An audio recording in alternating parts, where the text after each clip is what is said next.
Welcome to the Real News Network. I'm Paul Jay in Washington. In Afghanistan, one of the biggest campaigns run by the American military is taking place around Kandahar. You wouldn't know it if you relied on American media to follow the story. Now joining us from Oakland, California to talk about U.S. media coverage of the Afghan war is Reese Erlich. He's the author of the book Conversations with Terrorists, Middle East Leaders on Politics, Violence, and Empire, just published, and he's on a national speaking tour. You can find out more about that at reeseerlich.com. Thanks for joining us, Reese. Thank you so much, Paul. What do you know in terms of what's going on with the campaign, and then what do you make of the media coverage? Well, the U.S. Was planning a major surge or campaign in Kandahar for many months now, and they delayed it in the spring. They now have leaked indications of it to the media. But I think one of the reasons we're not getting a lot of coverage of it is because it's not going so well. The U.S. is trying to secure the rural areas immediately outside of the city of Kandahar and doing whatever they can inside Kandahar. And waging a counterinsurgency war means that you're winning, or at least attempting to win over the local people politically. But the Taliban, this is the stronghold of the Taliban for many years, going back to its founding in the 1990s. And the U.S. and the Karzai government do not have a very good reputation. So one, when you wage a counterinsurgency war, you end up killing a lot of civilians. And two, the people who you bring in to run, the local police, the local administrators, are corrupt. And in many cases, drug dealers who are using the government offices for their own economic benefit. And so as bad as the Taliban is, and they are genuinely hated in Afghanistan, the Karzai government in the U.S. are seen as even worse. In terms of the media coverage, we had seen in the earlier battles tons of media, lots of press releases, embedded journalists. Not so in this campaign. There's some reporting, but certainly nothing on the scale of Marja. Yeah, I think they learned from Marja, which is that they did this big publicity campaign. It turned out to be, including just lying about it. They claimed that Marja was a major urban stronghold of 30,000 people, which was just an outright lie. It's a collection of small towns numbering in the hundreds. So they couldn't even get the basic facts like that straight. Kandahar is going to be a much more difficult situation. They're hoping, I suspect, to win some victories or claim to be able to have won some victories and then announce it to the press.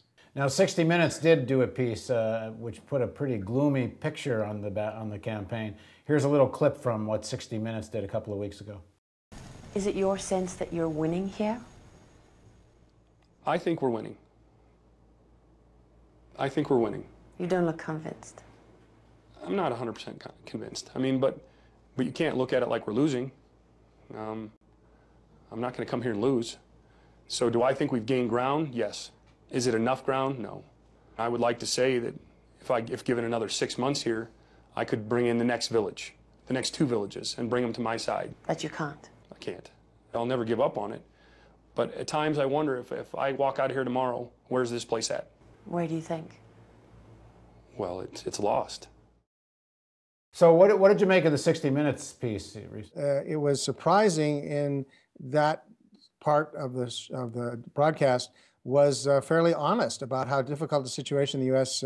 Military faces. The 60 Minutes and all of the mainstream media had been big-time supporters and cheerleaders for the war effort, certainly in the beginning, that we're going to bring democracy and economic development. And it turns out you can't wage a war of counterinsurgency and occupation without alienating people. And there was a scene where they go out to this village that they had supposedly been contacted to help them build some infrastructure project, and they get out there, and it's clearly the villagers don't want to have anything to do with the U.S., and sure enough, their U.S. soldiers are attacked on the way out.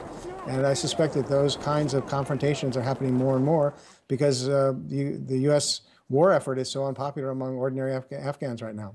Now, the other development last week was the several attacks on U.S. NATO supply tankers bringing fuel to the Afghan situation as they went through Pakistan. Both attacks by Taliban fighters and also a dispute with the Pakistan government itself, which seemed to close down some of the supply. Well, Americans are unaware of it, but the U.S. is waging a war in Pakistan, supposedly our ally. There are acknowledged 250 U.S. troops in plain clothes inside Pakistan. There's an undisclosed number of private security contractors loading the drones that are being used to attack. It's admitted that the drone attacks against supposed terrorist targets in Pakistan have increased many, many times. And the most recent incident was a U.S. or NATO helicopter flew into Pakistan and shot up a Pakistani military post and killed 3 soldiers and wounded others. The Pakistanis, understandably, are a little ticked off at the idea that they're in their own country being attacked by their supposed allies.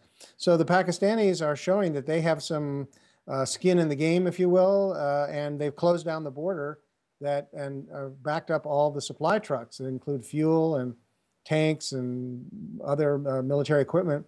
And I'm sure they've contacted their allies among the conservative forces there, the Taliban and others, and said, we're going to look the other way if you attack. And sure enough, dozens of trucks have been set on fire. Some people have been killed. It's a real mess. The piece of this which I find hard to understand is if there was ever an opportunity for the U.S. to try to get some public opinion in Pakistan on their side, it's the floods. And if with a massive U.S. effort to help on the flooding, you think there would have bought a little bit of cooperation, at least amongst Pakistani people.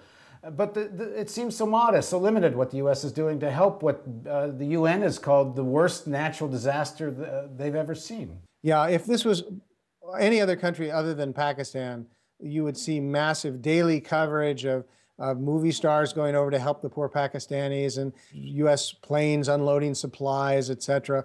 But because of the political differences right now between the U.S. and Pakistan, the U.S. is not contributing that big of an aid effort. I just read that Iran is going to donate $100 million worth of aid to Pakistan, and that's a lot of money for Iran, and proportionally a lot more than the U.S. is donating. The basic problem is that Pakistan is supposed to be a U.S. ally, but they have very different interests than that of the United States. They want to see a pro-Pakistani government emerge out of the chaos in Afghanistan once the U.S. troops leave. The U.S. wants to see a pro-U.S. and, by implication, a pro-Indian government. And the Pakistanis are playing games behind the scenes to make sure that some of the insurgent groups that they help and they finance and they support will come to power to eliminate the influence of the Indians, which has grown under the U.S. occupation. Thanks very much for joining us. Thank you. And thank you for joining us on the Real News Network. Tell us again your website where people can find you. It's reeserlich.com. That's ReeseErlich.com. I'm coming into a city near you. Check out the webpage and for the details of what cities I'll be visiting.